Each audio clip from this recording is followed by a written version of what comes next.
නිරූපණ ශිල්පිනියක වන පියුමි හංසමාලි සම්බන්ධයෙන් මුදල් විශුද්ධීකරණය වැළැක්වීමේ පනත යටතේ විමර්ශන පවත්වා එහි ප්‍රගතිය අධිකරණයට වාර්තා කරන ලෙස කොළඹ මහේස්ත්‍රාත් අධිකරණය නීති විරෝධී වත්කම් විමර්ශන ඒකකයට නියම කර තිබෙනවා.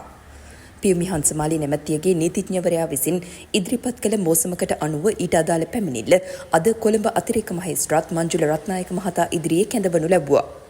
එම මෝසම කැඳ වූ අවස්ථාවේදී මීට පෙර අධිකරණය විසින් නිකුත් කළ නොතීසියකට අනුව නීති විරෝධී වත්කම් විමර්ශන ඒකකයේ ස්ථානාධිපති සම්පත් රාජකරුණා මහතා අද දින අධිකරණයේ පෙනී සිටියා. එෙහිදී පියුමි හංසමාලි වෙනුවෙන් පෙනී සිටි නීතිඥ සුමුදු හේවගේ මහතා අධිකරණය හමුවේ කරුණු දක්වමින් තම සේවාදායිකාව රූපලාවන්‍ය ආලේපන අලෙවි කිරීමේ ව්‍යාපාරයක් පවත්වාගෙන යන අතර ඒ යටතේ මේ වන විට ගනුදෙනුකරුවන් 34506 දෙනෙකුට අධික පිරිසකට කුරියර් මාර්ගයෙන් එම ආලේපන අලෙවි කර තිබෙන බව සඳහන් කළා. තම සේවාදායිකාව අඩු මිලකට අදාළ ආලේපන ලබාගෙන රුපියල් 30-40,000ක් වැනි ඉහළ මිලකට අලෙවි කරන බවට ඊයේ දින සියලු මාධ්‍යවලින් ප්‍රවෘත්ති පළ කර තිබූ බව පෙන්වා දුන් එම නීතිඥවරයා එය සම්පූර්ණයෙන් අසත්‍ය බවත් මේ තුලින් සිය සේවාදායිකාවගේ ව්‍යාපාරයට දැඩි අගතියක් සිදුවන බවත් පෙන්වා දුන්නා. ඒ අනුව තම සේවාදායිකාවගෙන් ආලේපන මිලදීගත් ගණදෙනුකරුවන් කැඳවා ප්‍රශ්න කිරීමට පොලිසිය පියවරගෙන ඇති බවත් මේ හේතුවෙන් ගණදෙනුකරුවන් බිය වී මෙම ආලේපන මිලදී ගැනීමෙන් ඈත් වී තම සේවාදායිකාවගේ ව්‍යාපාරයට බරපතල හානියක් සිදු වෙමින් පවතින බවත් නීතිඥවරයා පැවසුවා. නිරූපණ ශිල්පිනියක වශයෙන් කටයුතු කරන තම සේවාදායිකාව ව්‍යාපාරිකාවක් වශයෙන් ඉහළ තලයකට දියුණු වීමේ ඇති වරද කුමක්දයි ප්‍රශ්න කළ නීතිඥවරයා අම්බපාලි අද සිටියා නම් ඇයට රහත් වීමට අවස්ථාවක් නොලැබෙනු ඇති බවත් සඳහන් කර සිටියා.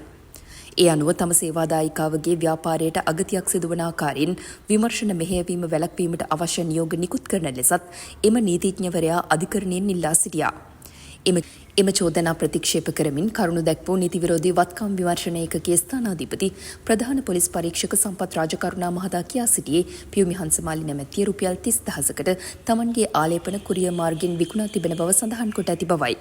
2023 වසරේ නොවැම්බර් මාස 22 වෙනිදා පොලිස් මද්‍රව්‍ය නාශක කාර්යාංශය විසින් ප්‍රබල කොකේන් මද්‍රව්‍ය ජාවාරම්කරුවෙකු අත්අඩංගුවට ගත් අතර එම ජාවාරම්කරු හා මෙම තැනැත්තිය අතර සම්බන්ධයක් පැවති බවට විමර්ශනවලදී කරුණු අනාවරණය වී ඇතැයිද කියා සිටියා.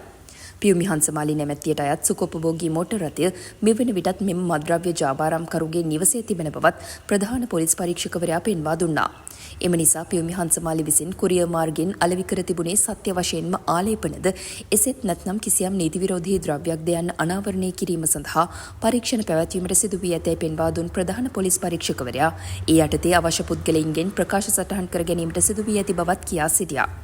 මෙහිදී අතිරේක මහේස්ත්‍රාත්වරයා කියා සිටියේ පුද්ගලයින්ගෙන් විමර්ශන සඳහා ප්‍රකාශ සටහන් කර ගැනීමට පොලිසියට බලය තිබෙන බව තමා පිළිගන්නා බවයි.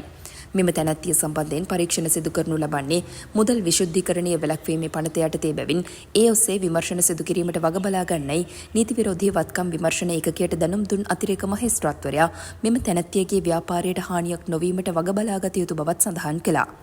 ඒ අනුව මෙම සිද්ධියට අදාළ විමර්ශනවල ප්‍රගතිය ඉදිරියේදී අධිකරණයට වාර්තා කරන ලෙසත් මහේස්ත්‍රාත්වරයා විසින් පොලිසියට නියම කළා.